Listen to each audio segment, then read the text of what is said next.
J'ai mon Coran, il est temps de s'en servir correctement pour répondre à ce commentaire.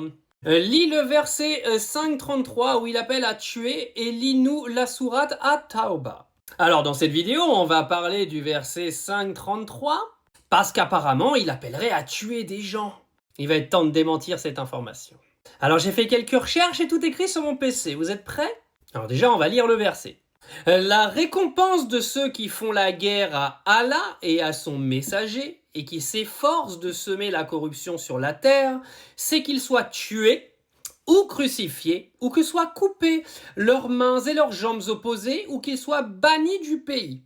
Voilà pour eux l'ignominie ici-bas, et dans l'au-delà, ils auront un énorme châtiment. Alors je vais vous lire la signification de ce verset, et vous allez me dire ce que vous en pensez, parce que comme par hasard, je ne sais pas qui tu es avec ce commentaire, mais ton interprétation apparemment n'est pas très bonne. Alors le contexte, vous êtes prêts? Ce verset a été révélé à Médine après que certains criminels eurent tué un berger musulman, volé ses chameaux et fui dans le désert. Il s'agit donc d'une réponse juridique à un acte de banditisme violent, pas d'un appel à la violence.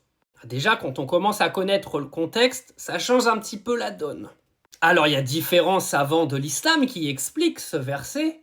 Je vais vous épargner les noms parce que j'ai pas du tout la prononciation arabe. Alors, je cite « Les brigands armés, ou ceux qui attaquent les gens et sèment la terreur, ce qu'on appellerait aujourd'hui du terrorisme ou du grand banditisme, l'expression « font la guerre à Allah et à son messager » signifie attaquer la société, la loi et l'ordre public, pas la simple mécréance ou opposition religieuse, opposition. Donc ce verset, il concerne tous les gens qui foutent la merde et qui tuent sans aucune raison. Ce n'est pas un appel de Allah à tuer n'importe qui. Alors venons-en sur les fameuses peines que je vous avais citées dans le verset. Donc elles dépendent de la gravité du crime. Par exemple, pour quelqu'un qui tue et qui vole, c'est la peine de mort. Alors si t'es d'extrême droite et que tu regardes ma vidéo, fais pas trop le malin parce que c'est un petit peu ce que tu réclames en France aujourd'hui pour les gens qui tuent. Bah, tu vois, c'est marqué dans le Coran, ils font la même chose. Les vols armés sans meurtre, amputation croisée. Bon, je sais pas ce qui est croisé, mais en tout cas, les gens qui volent, en gros, on te coupe la main, quoi.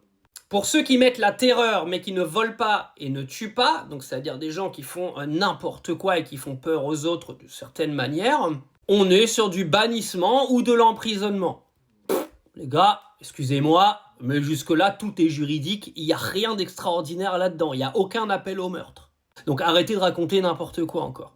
Alors les différents savants de l'islam ont expliqué que ces peines visent à protéger la société contre ceux qui sèment la violence et la peur. Ce que le Coran appelle, et excusez-moi pour ma prononciation absolument catastrophique, fasad fi al-ard, corruption sur la terre. Alors non, ce verset ne concerne pas les non-musulmans ni les opposants religieux. Ça s'adresse aux criminels violents et ça fixe un cadre légal dissuasif. En gros, c'est un petit peu une sorte de verset juridique. Ah non, je suis vraiment désolé pour cette vidéo. Elle fait mal. Bah ouais, parce que je suis encore en train de casser les mythes islamophobes. Aïe.